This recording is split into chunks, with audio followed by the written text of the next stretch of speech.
Okay, so I got a new phone and the pixels are super grainy. I think it's because it has a screen protector on it, but so I'll have to get into that. But I'm going to take you back a couple days and give you an update on I've been taking Femara, and I feel like I had every single side effect that you can have. So we'll take it back all the way back to the day that we had our visit with our doctor, our virtual visit. I was already on day 3, and after that call, we decided that I would have a financial person from their office give us a call and talk to us about IUI versus IVF. But as we kind of looked into it more, and since they told us that we would still have to do 3 IUIs before moving on to IVF, we just decided to go ahead at least with 1 IUI, and then if insurance was a different story than what they were telling us, that we would do that. So we decided to go ahead with an IUI, but at that point it was already day 4 in my cycle, and since we live 3 hours away from our clinic, we had to put in a referral type thing so that I could come to the hospital for their outpatient radiology and get an ultrasound done. So I had my ultrasound done on day 5, and from that they were able to see on my right side that I had 10 follicles, and on my left side I had 9 follicles. And from that, a couple of them, one on my right side was 11 millimeters and one on my left side was 14.3 millimeters. So since those two were a little larger than I guess should be on day 5, they had me go in. Well, they actually called me, and my clinic called me and said, hey, did they do blood work with you? And I said no, they did not. And so they said, okay, we're gonna have to put in blood work for estradiol because those are a little bit bigger than we want to see. We need to make sure they're not cysts. And so that was, let's see, that was Friday, and it was like evening. And so it was really stressful for me because we had my family coming into town, we had missionaries coming over for dinner, and so we had so many things going on, and I was like, I don't know where I can go and take this where it can be done super quick, because it needed to be within a few days so that I could, well, actually within 24 hours so that I could start Femara. They said you can start on day 6, so that's what I got the paper for the blood work request, and I ran over. There's a clinic right down the street from our house, and I had to take the kids with me, and luckily that clinic was able to do it super fast. I was in and out within like 15 minutes, and actually the majority of that was the receptionist was talking to somebody else, but once I was in and out, it was like super quick. The kids were more nervous than me, which I'm really glad I've gotten to a point where I can get my blood taken and it's not like horrendous for me. It used to be super horrible. Now I'm like, my right side has good veins, you can take from there. And the kids just sat on the little seat with me, and they asked a couple questions to the phlebotomist guy. But anyway, so that happened. I was able to get those, and then the next day we were waiting for results, and that is when, so actually that was Thursday night, and then Friday is when I got the results. They said they were good, so I could start taking Femara. So I had almost within like 30-45 minutes of taking it, I had hot flashes on day 1, and then on day 2 my ovaries were like pretty crampy.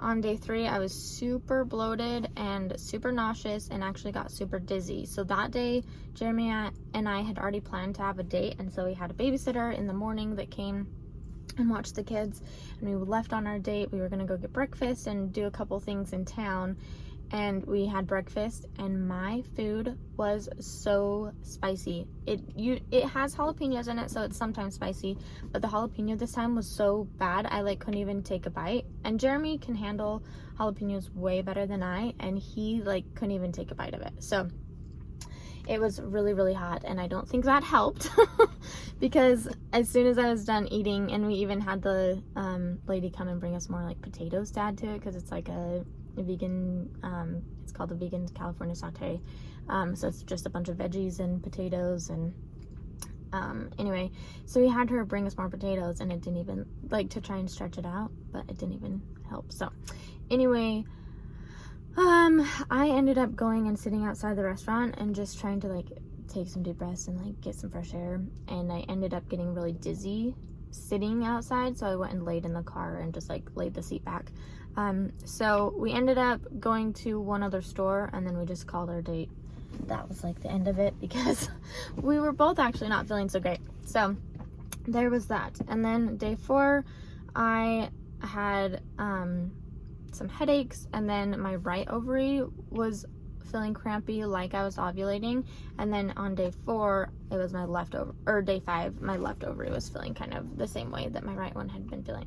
So that was that. I also on Tuesday received my medication prescriptions that came in the mail, and I did an unboxing of that, so I'll add that little clip in here. Okay, I'm going to have you join me in unboxing my medicine. It just came in the mail, and it needs to be refrigerated upon arrival. So in here, I should have 2 different trigger shot and my progesterone suppositories. So I've got this one that looks like is the refrigeration one because it's in a big thing. So let's see. Yep, so I have the progesterone suppositories and Pregnol, which is the HCG trigger shot. So this one is the Pregnol. I don't think this one needs to be refrigerated. Refrigerate after reconstitution. Okay, so I got this one. They use New Era Pharmacies out of Portland, Oregon, and they shipped this overnight last night so that it could get to me today. Today is Tuesday, and on Thursday is when I will do my ultrasound, and that's when they'll let me know if I need to take the trigger shot, or when I will need to take the trigger shot, and so we'll kind of go from there. So there's this one. This one is an injectable one, so I guess we'll get to see how that goes together. I'm not a huge fan of needles, but I have definitely come a long way. I even got my blood drawn the other day, and the kids came with me, and I wasn't as terrified, I feel like, as they were, so that's a good thing, right? Anyway, I don't know that I'll actually open this one, just since it needs to go in the fridge. Just kidding, I will.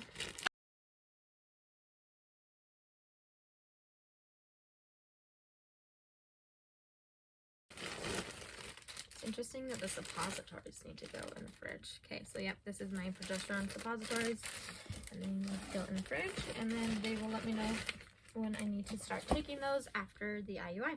So that's the unboxing that I have today. And then today, this morning, I'm here at the hospital again to do my follicle scan. So this is day 12 ultrasound, and this morning I did take an ovulation test because I remembered last night that last month, or maybe 2 months ago, I took an ovulation predictor kit test and it was positive on day 9. So I ovulated on like day 10 or 11. And so we're already at day 12 now. So one thing that I'm curious about, which I can't really ask here because this isn't my fertility clinic, but I can ask them when I call, or I guess we'll find out based on what happens here. But I'm wondering if I ovulate on my own, since they did give me like a trigger shot that we're supposed to do the IUI after the trigger shot, will that cancel my cycle? Like if I've already ovulated, which my ovaries are kind of crampy, and usually that's a sign that I'm ovulating for me. And so I'm wondering if I already did ovulate on my own, and if that means our IUI will be canceled. So I guess we'll kind of find out and see how that goes. So another question I have is Jeremy's actually been sick. He's had a fever and has not been feeling good. And I know fevers are like really not great for semen, and he's been taking hot baths every night because he hasn't been feeling good. So I'm also curious how that will affect his semen for like both concentration and morphology, which his morphology is already bad anyway. So we'll see how all of that goes, but I'm gonna head right in here and then I'll update you when I'm back. Okay, so I guess maybe that bad quality video earlier was just because it was so dark outside. Anyway, I just got done with my ultrasound. She counted, let's see, 18 follicles on the right side, 5 on the left side, but she was going in and she was like, okay, now let's go to the left side. It's demanding to be seen. And as she like swoops over, I'm like, is that like one singular follicle?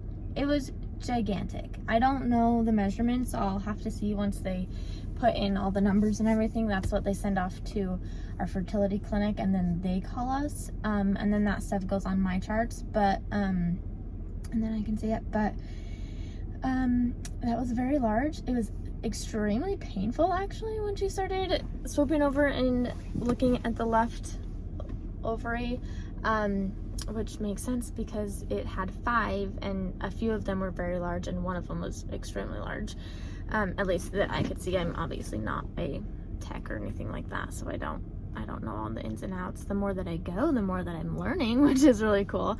And this lady was really great. She actually shared a lot of like, okay, I'm going over here, I'm doing this, I'm doing that. And most of the time I feel like when I have people doing my transvaginal ultrasounds, they just go for it, and then they just do all their little clicking and all that stuff. This time was good because last time when I came, they actually had to do it twice. Their machine didn't save, and so I was literally coming out of the bathroom after changing, and the tech was like, hey, it didn't save, I'm gonna need to do it again. So then I had to change. So thankfully it saved this time, or at least I guess I hope it saved this time. I already left the hospital, so we'll see. I should, hopefully they have the information over to my doctor in the next couple of hours, and then I can hear back from them so we know if I'm going to be doing a trigger shot and if we're going to be doing an IUI most likely tomorrow if I do the trigger shot today. So we will see. Okay, so unfortunately my test results were not sent to our provider at all.